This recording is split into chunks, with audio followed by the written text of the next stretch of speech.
Yo, what's going on guys? HyperX here. Welcome back to the video for Monster Hunter, and today we are back with another episode in the Who Is or What Is series to talk about Amatsu, or Amatsumagatsuchi to use its full name. Usually this series focuses on returning monsters that have been announced so that we can take a trip down memory lane and use past experiences against said monsters to inform how the fight might be when it's brought back. But you guys said you really enjoyed this series and wanted to see more, so recently we spoke about Dalamadur, and today we're talking about another favourite fight of mine, Amatsu. So if you guys do enjoy this, then a like would be super appreciated, and be sure to let us know in the comments down below if you fought this monster before, and if so, what did you think? And would you like to see it return again? Also, very quickly, if you haven't already done so, don't forget that you can still grab some of the limited edition officially licensed Monster Hunter t-shirts on the Endgame store. If you haven't seen these before, we worked with 4 incredibly talented artists to produce this officially licensed line of Monster Hunter t-shirts so that you guys have some awesome stuff to wear. Stock is limited, so grab yours while you can, but we do have some more on the way, so if your favourite design is out of stock, keep your eyes on the website. Anyway, Amatsumagatsuchi, or Amatsu as I'll refer to it for the rest of this video. Let us begin. Firstly, while it might be nothing, this was actually shared the other day on the official Monster Hunter Twitter, a letter from Kagero the Merchant telling us about his past and a great calamity he had to endure.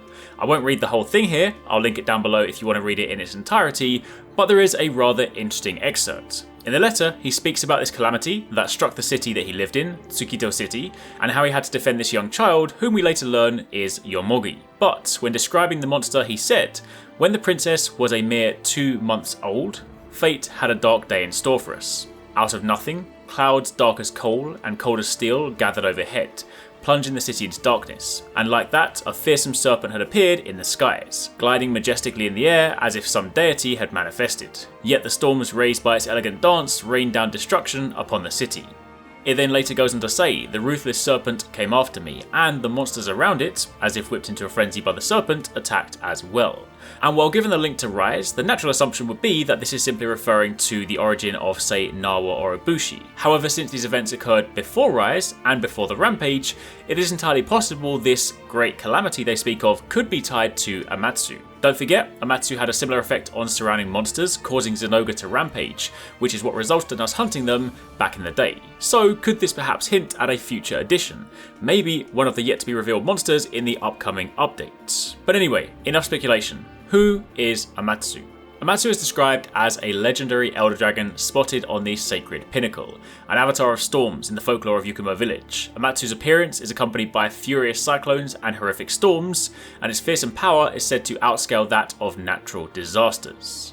It has a rather unique body structure. The head itself is quite small, though it is adorned with massive golden horns, flanked by tendrils of flesh. Amatsu's body is largely pale white in colour and covered entirely in fins that stretch along all 4 limbs, and from its back rise more pointed fins, whereas its underside is grey and scaled. It's worth noting that because this thing flies through the air and spends no time on land, Amatsu has almost vestigial feet and small, nearly useless back legs. The front legs are bordered by some more white fins.